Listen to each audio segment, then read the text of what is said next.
আজকালেও আমাদের সমাজের মধ্যে এটা একটা মাথা ব্যথার কারণ হয়ে গেছে।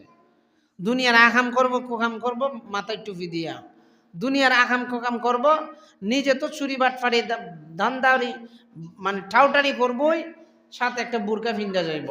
মাঝে মধ্যে দেখা যায় স্বর্ণের দোকানের মধ্যে চুরি করে মানে পুরা গহনার বক্স বুরকার নিচে লুকিয়ে দিছে, অথচ তারা বুরকা পরিহিত মহিলা না, কিন্তু বুরকাকে ব্যবহার করে খারাপ কাজে।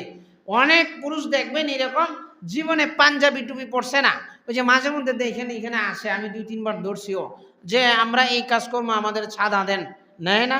2-3 জন মুরব্বীরা সাক্ষী আছেন, আমি একদিন একজনকে ধরছিলাম, বলে কি যে আমরা ছাদা তুইলা এই দোয়া করাইমো আমাদের দেন, আমরা হইলাম কি বলে সাপুরে, সাপুরে আমরা সাপুরে আমরা এইগুলা দিয়া টাকা উঠায়া আপনাদের জন্য দোয়া করবো।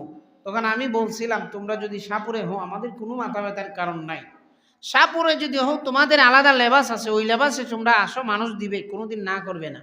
কারণ মানুষ কুকুরে যদি খাবার দিতে পারে, পশুরে যদি খাবার দিতে পারে, মানুষ যদি হয়ে থাকে তাহলে তো মানুষের প্রতিও ihsan করবে, করবে না? এই লেবাসে আসো।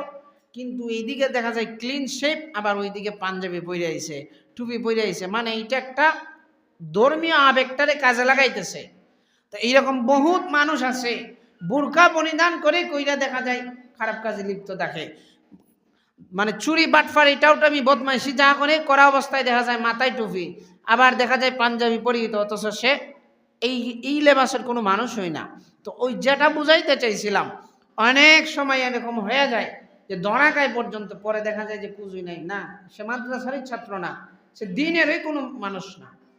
গত কয়দিন আগে ভয়ঙ্কর বিষয় হচ্ছে, বাইতুল মুকাররমের মতো মসজিদের মধ্যে খ্রিস্টান মিশনারি, খ্রিস্টান একজন লোক ধরা খাইছে। কিভাবে ধরা খাইছে? আমাদের মতো পাঞ্জাবি টুপি জুব্বা লাগায়া, মাশাআল্লাহ, দেখতে তো বোঝা যায় কাকরাইলের ইমাম সাহেব। আমরা বলি না যে কাকরাইলের ইমাম সাহেব, তো দেখতে তো তারে বোঝা যায় কত বড় আল্লাহর ওলি।